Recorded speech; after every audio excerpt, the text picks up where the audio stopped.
If they told me what the world would become, I would not have believed them.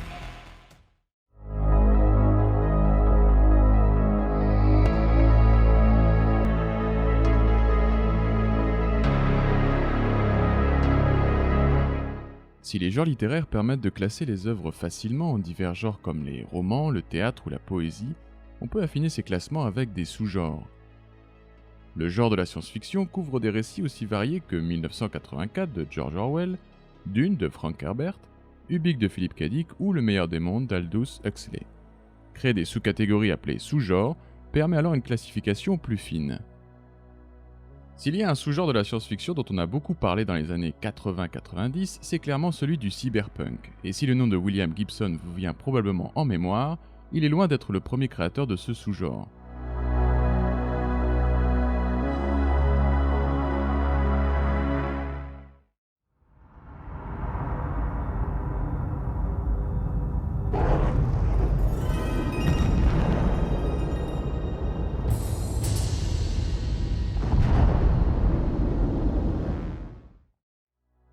Définir les origines du cyberpunk n'est pas une mince affaire, mais on peut évoquer sans trop de problèmes le roman Blade Runner, originellement Les androïdes rêvent-ils de moutons électriques de Philip K. Dick, publié en 1966. Ce roman met en scène Rick Descartes, chasseur d'androïdes à San Francisco, se servant du test de Voight-Kampff pour détecter les réplicants. Ces derniers sont dépourvus d'empathie, ce que permet de dévoiler le fameux test. You're reading a magazine, you come across a full-page nude photo of a girl.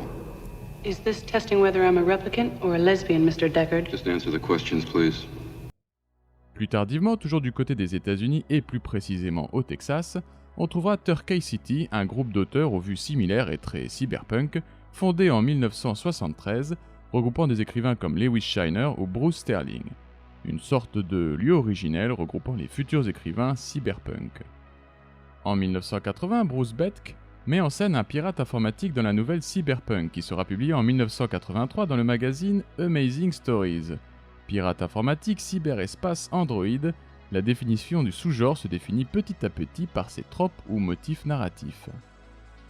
Côté cinéma, le cyberpunk se diffuse là aussi avec des films mettant l'accent sur l'union de la machine et du corps, comme le Trône de Disney en 1983, mettant en scène le cyberespace. La même année, l'adaptation du roman de K. Dick par Ridley Scott, Blade Runner et sa chasse aux androïdes sur fond de conscience de soi et d'empathie, ou encore le Vidéodrome de David Cronenberg en 1982. You. Come to me. Gibson, souvent cité comme référence du cyberpunk avec son premier roman Neuromancien, n'arrive qu'en 1984. Cette même année correspondra à la sortie du premier magazine dédié à la cyberculture, Mondo 2000, qui couvrira bien des thématiques cyberpunk en s'attardant par exemple sur la réalité virtuelle.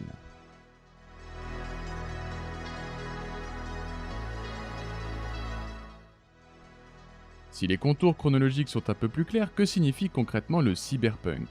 Pour Raphaël Lucas, se référant à Chris Batman et à William Gibson, le cyberpunk se faisait cris, alarmes, hurlements de terreur face aux transformations profondes de la société, face au progrès d'une technologie toujours plus invasive et socialement marquée. Qui dit cyberpunk dit punk, donc contestation, en l'occurrence ici face à une technologie déshumanisant. Mais pas que. Chris Batman, toujours lui, dira dans un article au titre explicite « Cyberpunk is dead » que le cyberpunk a rapidement été dévoyé par Hollywood et la grande industrie du spectacle pour ne livrer qu'une sorte de cyberfétichisme. Pour lui, le cyberpunk c'est surtout une résistance au pouvoir institutionnel sur fond de choc technologique. Désormais on ne retient que le désir de modification corporelle, avoir des membres cybernétiques et s'unir à l'ordinateur.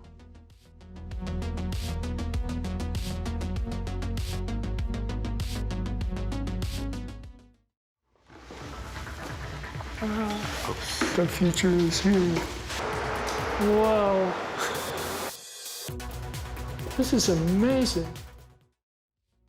Malgré son arrivée assez tardive dans la formation du sous-genre cyberpunk, Gibson pose des bases solides qui influenceront d'autres romanciers, le cinéma et le jeu vidéo pour des années. Mais qu'y a-t-il dans ce roman ? Tout d'abord, une cité du futur se situant au Japon est nommée Shiba, ville densément peuplée, composée de populations hétéroclites et souvent sous l'emprise de la drogue et accro au cyberespace. Le personnage principal est un hacker nommé Case, sillonnant la matrice mais puni par son employeur pour l'avoir doublé, ce dernier lui injectant de la myxotoxine russe détruisant une partie de son système nerveux et l'empêchant de se connecter à la matrice. Un jour, Armitage, un homme mystérieux, et Molly, une mercenaire augmentée technologiquement, lui propose un marché. Pénétrer un système informatique d'une multinationale suisse pour une sorte de casse cybernétique. Un pacte lui permettant de retrouver ses facultés cérébrales. Matrice, homme augmenté par des implants, ville du futur dense et glauque, on a les éléments de base du cyberpunk de Gibson. Loin du fétichisme évoqué par Chris Batman, la vision sociétale de William Gibson est pour le moins pessimiste. Les modifications biotechnologiques des corps sont censées améliorer l'humain sur fond de capitalisme en roue libre, créant une loi de l'offre forcément divergente selon les revenus et la classe du demandeur. Un homme riche comme Julius Dean, qui a pourtant 135 ans, peut se permettre d'avoir l'air jeune puisqu'il ingurgite quotidiennement sérum et hormones pour modifier son code ADN. D'autres utiliseront ces modifications à des fins mercantiles, tels Molly Millions, mercenaire augmenté ayant à la place des ongles des rasoirs, un corps modifié pour en faire un outil de travail performant livré aux plus offrants. Ce futur sombre, cette technologie invasive jusque dans nos corps, sur fond de critique sociétale d'un État ayant tout abandonné aux grandes entreprises, il se forme dans l'esprit de Gibson un soir de 1981 à Vancouver. Il se balade et au niveau de Granville Street, réfléchit à ses écrits en cours et à l'état de la science-fiction, un genre qui, selon lui, a perdu son mordant à la fin des années 70. Plus vraiment une contre-culture, Star Wars est passé par là, et Hollywood en a fait une machine à jouer. Il me semblait que la science-fiction américaine du milieu du siècle avait souvent été triomphaliste et militariste. Je voulais faire de la place pour les anti-héros, je voulais aussi que la science-fiction soit plus naturaliste. Il y avait une pauvreté de description. La technologie représentée était si lisse et propre qu'elle était pratiquement invisible. En tombant sur une pub Apple, Gibson se dit que plus tard, tout le monde en aura un. La technologie sera de plus en plus invasive. Visionnaire.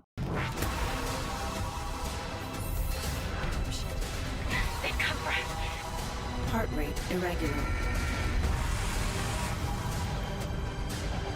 Emergency extraction procedure offline.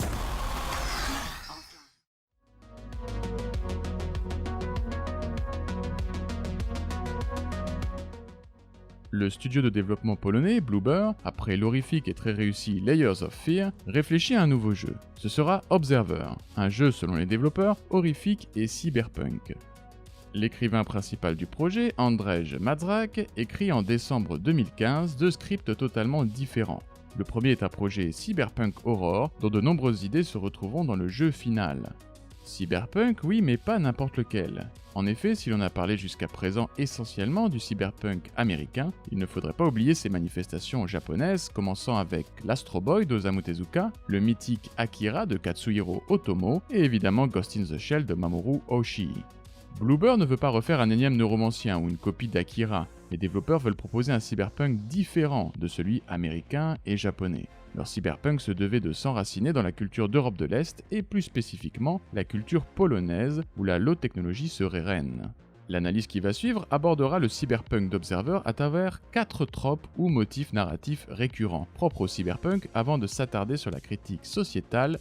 4 motifs donc, les hommes modifiés, un futur sombre lié à la figure d'une ville angoissante, la mémoire et le cyberespace.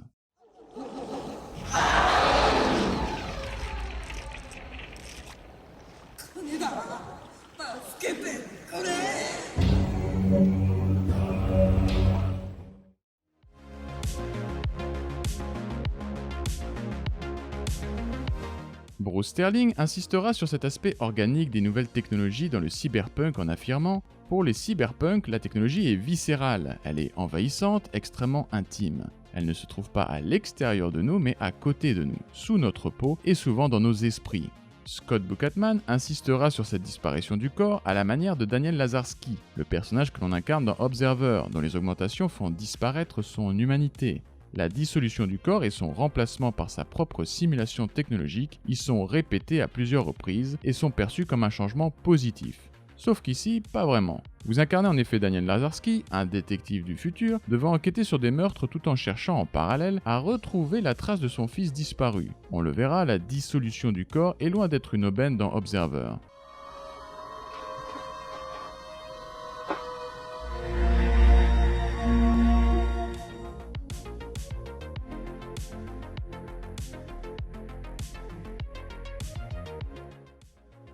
Comment Bloober traduit cette vision post-humaine où l'homme et la machine ne font plus qu'un? Par le gameplay en premier lieu. Un gameplay au service de l'émotion et du narratif comme on va le voir. Roger Caillois, dans Les jeux et les hommes, définit 4 impulsions liées au fait de jouer. La gonne ou la compétition, comme les échecs, l'aléa ou la chance, type machine à sous, les lynx ou le vertige, comme le roller coaster, et la mimicry, soit la mimésis, jouer un rôle. Caillois définissait la mimicry comme le fait de devenir soi-même un personnage illusoire et se conduire en conséquence. Bloober va donc proposer une expérience vidéoludique se plaçant sur le terrain de la mimicry, en s'appuyant sur tous les éléments du jeu, du gameplay au level design, en passant par le narrative design se dévoilant par les biais évoqués précédemment. Dans Observer, vous êtes donc Daniel Lazarski, un détective d'un nouveau genre sévissant en 2084. Vous devez résoudre des crimes et pour cela, le Dream Theater, système vous permettant de hacker la mémoire des suspects et d'y extraire des évidences en revivant leurs derniers moments, peur et obsession, sera votre allié. Le gameplay va donc traduire cette vision post-humaine d'un être modifié. Votre enquête vous menant de cadavre en cadavre sera facilitée par 3 habiletés. La vision infrarouge, voire dans les espaces sombres, le détecteur biologique pour repérer les traces de sang, et le détecteur électromagnétique pour localiser les modifications type puce d'implant. Des habiletés avec 3 outils utilisables pour un même gameplay central, l'investigation. Le core gameplay ou gameplay principal consiste donc à enquêter, un gameplay principal conduisant à une core action, une action principale, soit fouiller des pièces, des cadavres, grâce à vos habiletés d'homme augmenté pour mettre en lien des éléments et éclaircir des zones d'ombre de l'enquête. Action, contrôle, avatar, paramètres et caméra, tout converge pour me donner l'illusion d'être un détective augmenté, évoluant dans un monde cyberpunk où la technologie est plus qu'invasive. You mean the one you couldn't get to come to?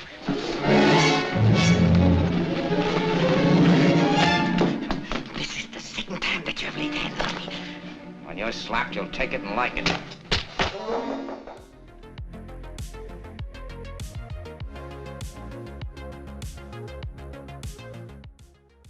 Daniel Lazarski est donc un détective d'un nouveau genre mais ne sort pas de nulle part. En effet, le choix du détective comme personnage principal n'est pas anodin. Bien que présentant un cyberespace et des êtres modifiés technologiquement, le roman de Gibson ressemble énormément à un roman noir, avec ses personnages à la moralité douteuse, son histoire de bas-fond et j'en passe. Daniel Lazarski, c'est une sorte de Sam Spade, héros du Faucon maltais de Dashiell Hammett, le stéréotype du privé désillusionné sombrant dans la misère et le vice. Dans Neuromancien, le protagoniste central n'est pas un détective mais un hacker, le plus souvent drogué, prisonnier du, je cite Gibson, besoin qui te ronge la nuque et te grignote toute forme humaine. Dans le jeu de Bloober, pas de hacker junkie mais un détective augmenté, également enclin aux drogues, disons officielles, tels les cachets pris au début du jeu. Il est lascif, semble dormir dans sa voiture, peu enclin à faire son travail, à la santé mentale plus qu'inquiétante. Comme un bon roman noir, tel un Philip Marlowe, autre détective privé connu, cette fois-ci créé par Raymond Chandler dans des œuvres comme Le Grand Sommeil, vous allez sillonner un monde en perdition de cadavre en cadavre, d'Elena Novak à Jack Carnass, le propriétaire du salon de tatouage, plongé dans les ténèbres.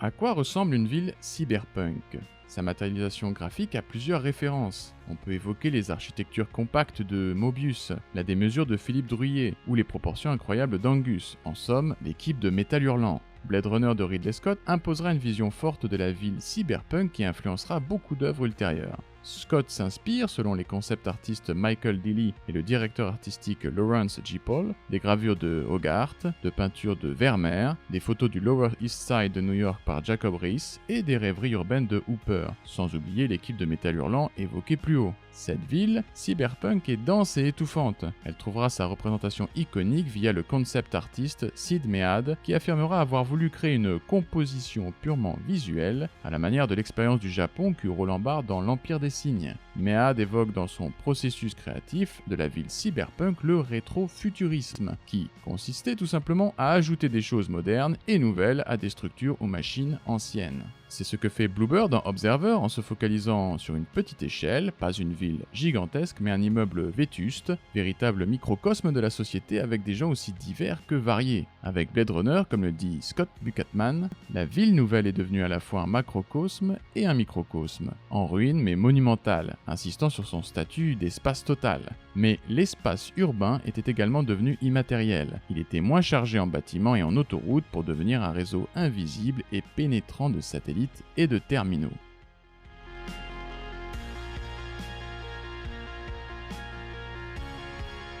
Observer propose une ville cyberpunk mais dont le level design doit être associé au narrative design. En clair, le vécu de la société doit se ressentir dans les niveaux parcourus. En bonne dystopie cyberpunk, Bloober construit un background résolument pessimiste pour son jeu. Nous sommes en 2084, soit après une nanophage ou digital plague ayant tué des milliers de personnes, le tout suivi d'une guerre décimant l'Est et l'Ouest, conduisant à un pouvoir politique laissé aux corporations. La sécurité, par exemple, est gérée désormais par les grands groupes, créant ainsi des empires et des entités inquiétantes comme les Observers, détectives augmentés dont vous faites partie. En l'occurrence, pour notre cas, c'est la méga-corporation Chiron qui prit le contrôle de la Pologne en créant ses détectives du futur. Les développeurs évoquent cette idée d'un cyberpunk pointant du doigt les grandes corporations, tout en ajoutant un style de propagande soviétique afin de proposer un cyberpunk différent de celui américain ou japonais.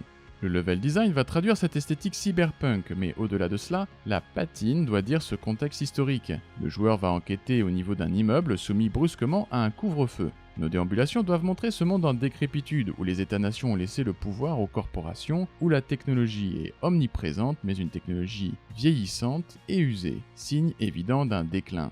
Quelques détails sont observables par le joueur pour ressentir ce Cracovie du futur aux airs soviétiques, comme le robot nettoyeur utilisant un aspirateur de la marque Predom Metron, marque soviétique à l'époque de l'URSS.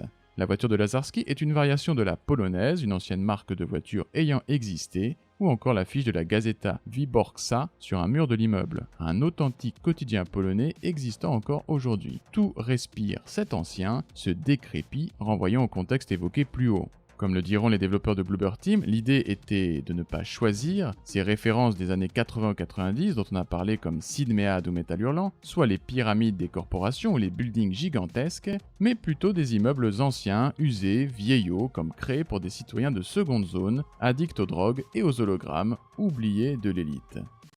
His humor, his dark humor, kind of saves him from being too depressed about everything, because the world that he is dealing with is not the happy camper world. It's dark, and I love it there. It's great.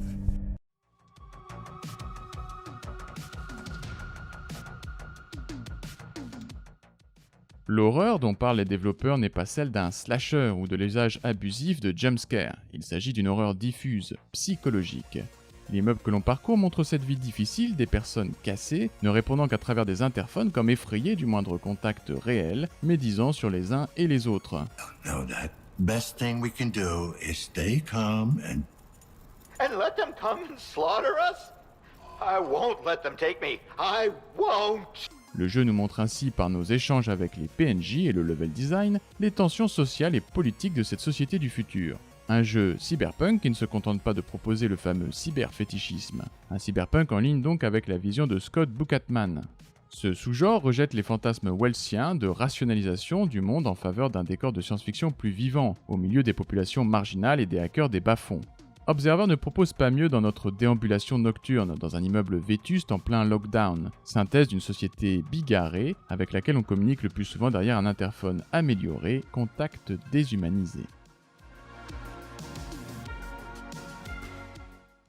Finalement, si le joueur peut faire cette expérience cyberpunk résolument politique, il le peut car le jeu lui permet de déambuler, visiter, fouiller dans cet immeuble d'étage en étage, parlant au PNJ, voire en entrant dans certains appartements. Il y a, selon Dominique Arsenault, deux types de récits dans le jeu vidéo, le récit vidéoludique et le récit cadre. Le récit cadre serait ici l'histoire imaginée en amont par les développeurs n'attendant qu'à se dérouler au gré des actions du joueur. Le récit vidéoludique, soit le deuxième récit, est celui propre à chacun et à son expérience de jeu, car deux joueurs différents auront des parcours différents. Je peux ou non m'attarder sur les interphones afin d'en découvrir plus sur les potentiels voisins témoins des meurtres sur lesquels j'enquête. De ses interactions avec les PNJ, de ses balades au sein des levels proposés, un récit émergent, pour reprendre le concept de Selim Krishan, se fait, soit pour le citer, un enchaînement d'événements et d'actions dépendant de l'activité du joueur, son usage des mécaniques de jeu, ses conditions de victoire ou au contraire de ses échecs. Jouer, c'est donc actualiser un récit selon nos performances, échec comme réussite, au sein d'un terrain de jeu défini. En l'occurrence, dans Observer, un immeuble avec ses étages, appartements et éléments annexes type salon de tatouage. En proposant une zone d'exploration limitée mais pertinente, le jeu évite le piège de l'open world gigantesque mais vide, pour proposer des interactions sociales brèves mais fortes, en termes de sens me permettant de comprendre par mes actions que cet immeuble est un microcosme révélant une société basée sur la crainte, la peur, rongée par la drogue, délaissée des pouvoirs publics où chacun se méfie des autres. Voici ce que mon récit émergent, mon récit vidéoludique, me permet de comprendre. Que reste-t-il de nos amours? Que reste-t-il de ces beaux jours? Une photo, vieille photo de ma jeunesse.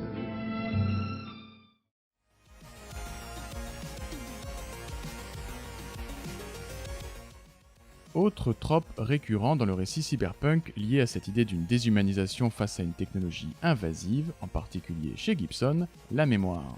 Je m'intéresse au comment et au pourquoi de la mémoire, à la façon dont elle définit qui et ce que nous sommes, à la facilité avec laquelle la mémoire est sujette à révision.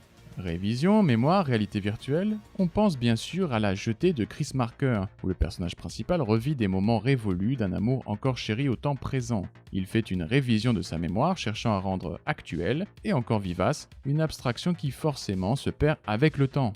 Bloober, par son travail sur le genre cyberpunk, n'en fait pas moins. Daniel Lazarski est un fantôme du présent, hanté par la disparition de son fils. Cet enfant qui n'est plus qu'un souvenir, une mémoire s'évanouissant au fur et à mesure, il s'y accroche pour continuer de vivre dans l'espoir d'être à nouveau avec son enfant. Ici, la mémoire est un lien fort, une manière de rester éveillé dans un monde chaotique. Mais cette mémoire est également fuyante, se perdant peu à peu.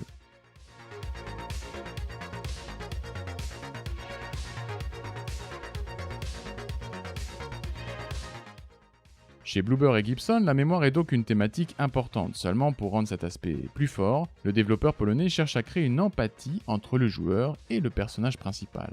On le sait, l'empathie est un sentiment puissant me permettant de me connecter à un personnage de fiction, vibrer avec lui, avoir peur pour lui, m'émouvoir de son sort. On a de l'empathie pour Walter White dans la série Breaking Bad, car ce dernier se retrouve dans des situations inextricables, menaçant sa vie et celle de sa famille. Pourquoi autant d'inquiétude pour un personnage de fiction? Tout d'abord, on nous l'introduit comme un père de famille ordinaire, professeur frustré atteint d'un cancer. Il est ordinaire, un personnage avec lequel une large partie de la potentielle audience peut se projeter. Observer va créer une empathie avec Daniel Lazarski en nous mettant tout d'abord dans la peau d'un père ayant perdu son fils, situation pour le moins tragique. La scène d'ouverture nous montre, pathétique au sens noble du terme, le détective dans notre voiture, fatigué dès le début du jeu, à l'idée de mener à bien une enquête, et ayant reçu une hallucination concernant Adam le fils perdu. Cette empathie dans le jeu, nous faisant comprendre l'intérêt de la mémoire à une époque digitale, sera renforcée lorsque le joueur sera en face d'un dilemme moral. Dans Observer, vous retrouvez à la fin du jeu Adam, désormais être post-humain par excellence, dont il ne subsiste qu'un visage, intercalé au cyberespace, menacé par un virus. Ce dernier a déclenché un lockdown pour vous conduire jusqu'à lui car il a besoin d'un hôte pour transférer sa conscience. Un hôte comme vous, un observer, le protégeant du virus qui le menace et le réduira au silence pour de bon. Le choix, l'accepter dans votre corps, mais est-il encore votre fils ou un simple programme viral qui vous manipule, le risque étant de mourir? Deuxième option, le rejeter. Survivre certes, mais le perdre à jamais si Adam était encore bien vivant. Deux choix conduisant à deux fins différentes, figure sacrificielle ou figure raisonnable, parachevant pour de bon le deuil d'un fils qui n'est possiblement plus celui que nous connaissions. Un choix moral difficile, sur fond de deuil et de mémoire, ne pouvant créer qu'une empathie encore plus forte avec le personnage principal. He's on his way in.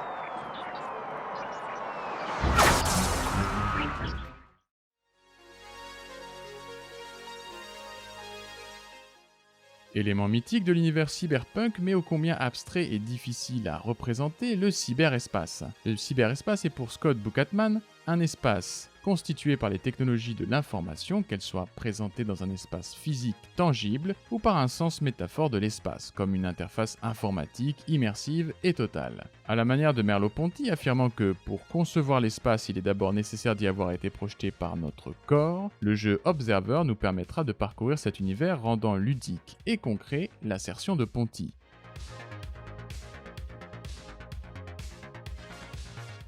Chez Gibson, le cyberespace est un lieu purement hallucinatoire. Accéder à la matrice se fait par des prothèses et des implants, mais naviguer dans ce non-espace de l'esprit, formule de Gibson, revient à naviguer dans un espace intérieur ayant pour support le système nerveux du cybernaute. Un cyberespace risqué, puisque des rencontres avec la glace noire, soit des systèmes de sécurité dans le neuromancien, peuvent entraîner la mort. Gibson traduit de façon littéraire ce cyberespace en se référant à une tradition d'écriture intitulée le cut-up, popularisée par William Burroughs dans son festin nu, soit déstructurer la phrase, la faire vivre à la manière d'un solo de free jazz, découper des fragments aléatoires pour les réarranger afin de donner un nouveau texte. Alors, comment représenter graphiquement cette abstraction qu'est le cyberespace ? Plusieurs films et jeux vidéo ont donné leur propre vision de ce monde immatériel. Observer propose une vision résolument organique du cyberespace, cohérente par rapport à la vision de Gibson comme on l'a vu, puisqu'il s'agit de se connecter à l'esprit de personne et de voyager virtuellement par un câblage sommaire dans les limbes du refoulé de cadavres. Some of Neuromancer I got from listening to people who worked in the early computer industry. I didn't understand what they were talking about, but I took it as poetry. I loved the poetry.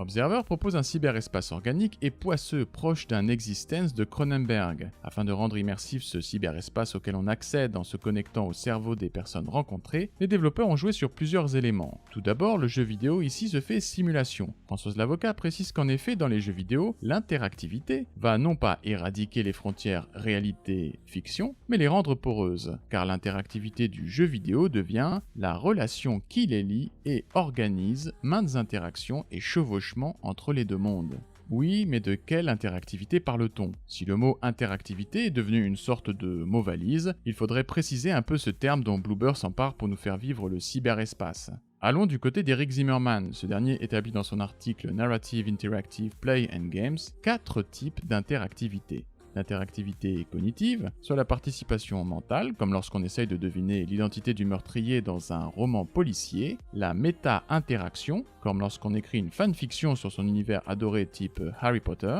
l'interaction fonctionnelle, comme augmenter physiquement le volume d'une chanson en tournant le bouton, et enfin, celle qui nous intéresse ici, l'interaction explicite, soit faire des choix. Interactivité explicite en effet, du moins tant que le joueur mène son enquête, car je dois faire une série de choix me permettant de remonter jusqu'à l'auteur des meurtres. Seulement, à partir du moment où je me trouve dans le cyberespace organique, les choix sont clairement des illusions. La perte de sens est totale et est renforcée par la caméra vidéoludique.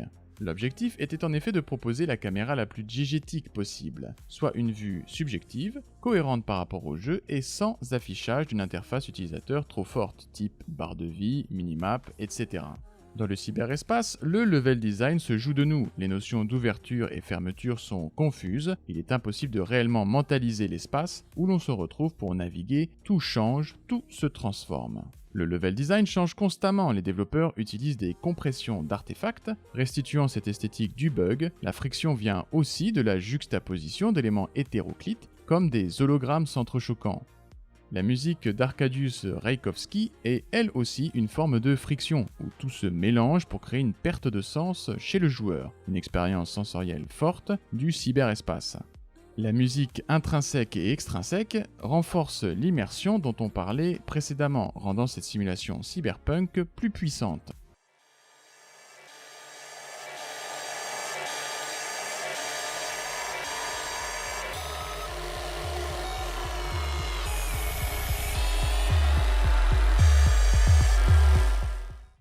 Rajkowski utilise un synthétiseur analogue pour créer une atmosphère futuriste, entre étrangeté et peur. Un groupe polonais nommé Księżyk, désolé pour la prononciation, soit une chorale utilisant des mots de façon chronique et répétée à la manière d'un rituel. un artiste nommé MirrorMe pour la musique diégétique et le tout servi par un enregistrement binaural pour donner une sensation de son en 3 dimensions. Bref, tout cela conjugué pour rendre l'expérience du cyberespace forte et perturbante. Ces séquences de navigation dans le cyberespace tirent clairement du côté du trip hallucinatoire. De nombreux joueurs en témoignent, preuve que l'usage combiné du sound design et du level design atteigne un objectif narratif. Restituer par le sens et l'exploration le fameux cyberespace cher aux écrivains cyberpunk. Plus de cut-up littéraire, mais un mélange sonore et graphique joyeusement déroutant. And as artists began to question utopian thinking, the genre of dystopia, the not good place, was born.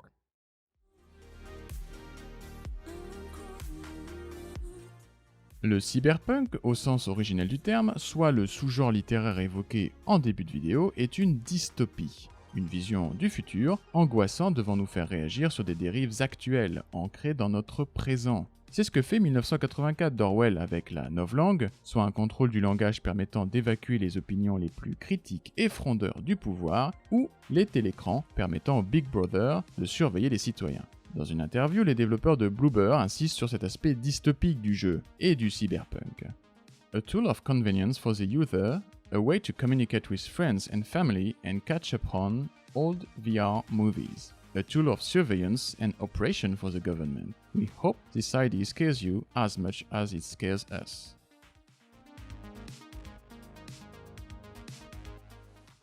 Par l'empathie créée avec le personnage principal, nous poussons à vivre pleinement cette expérience cyberpunk qui a tous les atouts d'une simulation dystopique rendue plausible par le narrative design, le level design et le gameplay. Bloober nous alerte sur quelques dérives du monde présent. Mentionnons 2 aspects. 1. La perte de notre intimité. En effet, en Chine, plusieurs expérimentations comme le Social Credit System sont menées afin de noter et classer les citoyens par rapport à leur comportement. Une vision évoquée et poussée à l'extrême dans un des épisodes de la série Black Mirror, Chute libre. See you tomorrow, JJ. See you, Lacey. Dans Observer, cette intimité est plus que menacée puisqu'un policier a le droit de visiter nos derniers souvenirs, mémoires et craintes. Pourquoi ? Pour la sécurité de tous. 2. Le pouvoir hors corporation. Les grandes corporations dans le jeu ont créé les Observers, les États ayant délaissé leurs responsabilités à des consortiums privés. La question qui demeure est la suivante, qui contrôle ces instances ? On pense aujourd'hui à des initiatives type Neuralink, entreprise privée, mais qu'en est-il de la question éthique ? Des limites à la liberté d'entreprendre ? Tout entreprendre ? Sans instance publique, sans garde-fou, qui fixe les règles ?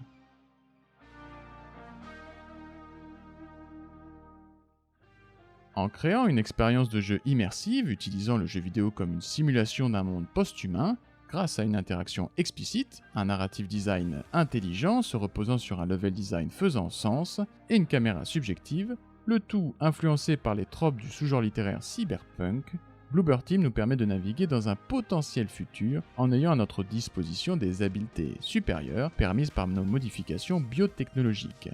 Si le jeu nous montre la déchéance d'un monde sans barrière éthique comme la violation de la mémoire au nom de la sécurité, ces séquences sensoriellement perturbantes nous alertent également, en bonne dystopie, sur le danger de l'usage à tout va des modifications technologiques de nos corps. Est-ce vraiment le futur que l'on veut ? Merci d'avoir suivi cette vidéo, n'hésitez pas à vous abonner, aimer et partager cette analyse. Vous pouvez me suivre sur Twitter ou Facebook. D'ici là, bon jeu.